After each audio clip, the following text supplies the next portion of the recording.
What's up, everybody? Welcome back to the channel. Welcome to a new video. I've been wanting to do an update video because I haven't made one in over a month.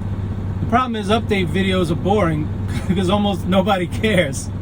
I haven't had anything to talk about until now. So what I'm gonna do is put the update at the end of the video, so if you care, stick around to the end.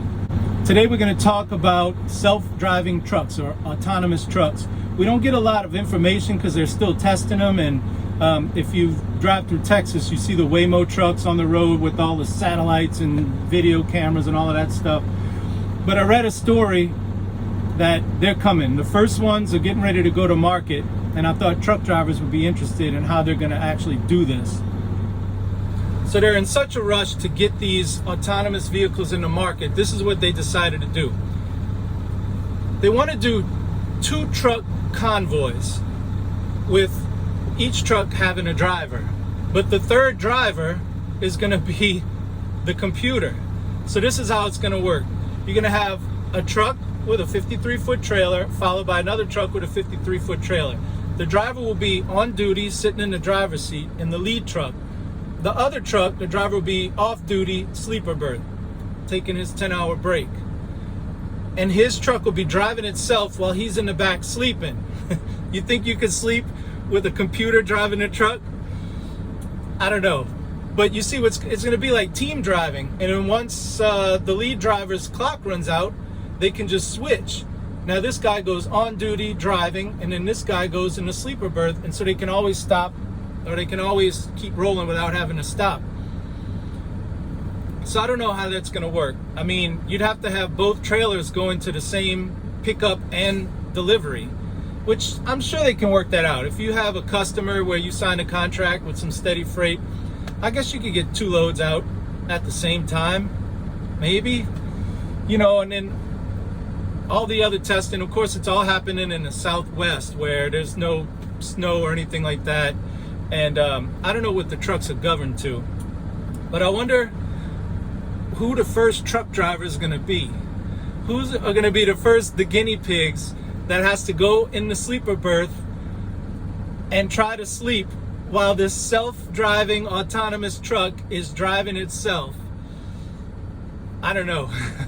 I don't know if I can do it. I mean, I guess when you got to sleep, you sleep, right? Your body will shut down, but man, I think I would be a little nervous. So I don't know. Tell me what y'all think about that. I think that, again, they're just rushing to try to get this technology out and on the road. They want it so bad. They want these self-driving trucks to take over the industry so bad that they just put them out, and they're going to market. What I'll do is everybody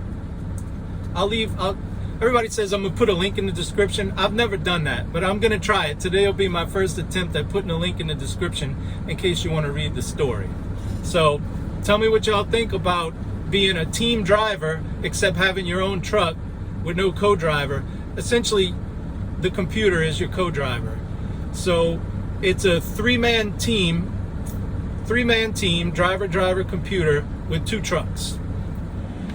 One other thing I thought about, a couple other things when I was editing this, is if these trucks are always moving, when do they stop? Do they, to use the bathroom, get something to eat? Right, if you're the guy on your 10-hour break, you have to be stuck in the truck the whole time, or I guess they have to stop to get fuel. But then it's just run in and run out. I don't know how all that works, and I've never been a team driver. The other thing is, what if the front trailer is loaded, let's say a 20,000-pound load, but the rear trailer is 40,000 pounds? When they start going uphill, they're going to separate. Is the front truck going to recognize, because they have to stay together, is the front truck going to recognize that the other one's tailing behind or dragging and slow down? I don't know how that works. The other one can't catch up. And then when they leave space, 4-wheelers are going to jump in between the 2 trucks. So that's another thing I can't figure out. Or if one of them gets a flat tire, goes to the side of the road, does the guy just go on driving? I don't know. They're going to have to split up, right? And they can't do live load or live unload because the timing would be off. So it'd have to be all drop and hook, which the drivers wouldn't mind, I'm sure. So there's a lot of questions when it comes to doing a 2-truck convoy where the trucks are driving themselves, but you still have a driver in each truck, one of them awake, just sitting there, and the other one in the back sleeping. I don't know. I'm sure there's a lot of other problems that I haven't even thought about, but I'm sure y'all will let me know. But I don't know. It's not for me to figure out. And because I'm doing tanker, I don't see this really affecting me, at least not for a long time. I can't see self-driving trucks hauling hazmat smoothbore tanker, so we'll see. They'll find a way to replace me. But anyway, those are my extra thoughts on this. Okay, if you stuck around for the update, here we go. Just a recap, I bought a truck, became an owner-operator at the end of February. It's now June 20th, and in that time, nothing has gone right. Every step of this process has been an unmitigated disaster, right? Freight rates fell off a cliff. I had a major breakdown. I sold my condo and moved in the middle of changing jobs. I decided to go with tanker. Well, even changing jobs has been this drawn out affair. And the latest thing, the reason I haven't posted any videos, I've been at home for 3 weeks. They had to put mount a compressor onto my truck so that I can pressurize the tank to blow off the product. That was a 3-day job that's now gone on 3 weeks. They've never dealt with I have a Mack with an M-drive transmission that has the PTO built in and like integrated into the transmission. But they've never done that before at this place. It's Polar in Houston. They do trailers and stuff like that, tanker trailers. So anyway, after 2.5 weeks, they called me up and they said, we got everything installed. We tried to test it out, but your PTO doesn't work. I said, well, I don't know what to tell you. And they said, all right, we'll try to figure it out. They couldn't figure it out. So they called me Friday. Today's Monday. They called me Friday. We can't figure it out. You have to take your truck to a dealership and have them program the PTO to run at a certain RPM so you can use it. I'm like, okay.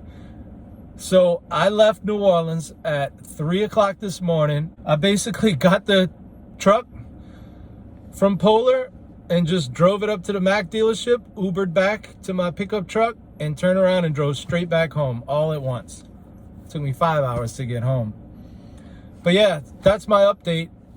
You know, we'll see. It should only take them a day or two to program this PTO, but the guy, when I dropped it off at the Mack dealership, he goes, oh yeah, it'll only take an hour or two if you want to wait. I said, wait, if you had any idea what kind of luck I've had so far, this is not going to take an hour or two. Sure enough, I was right. He wanted me to wait in the driver's lounge at the Mack dealership. No, man.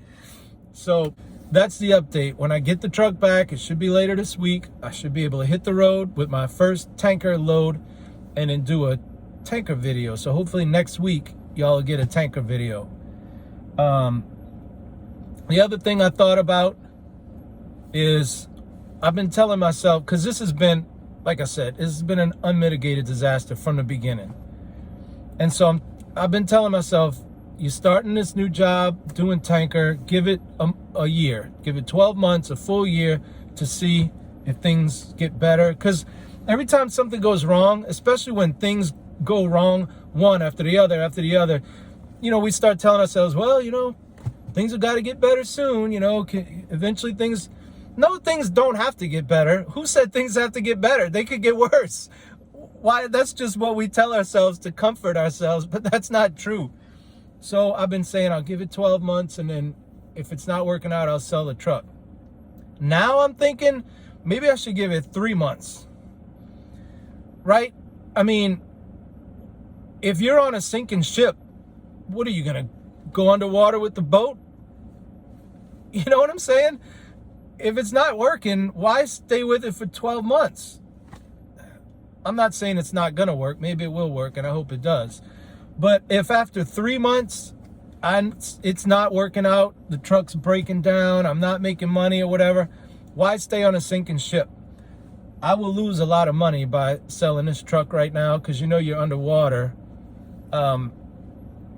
at the beginning. You have to pay for at least 3 years before you know. But I don't know. That's what I'll do.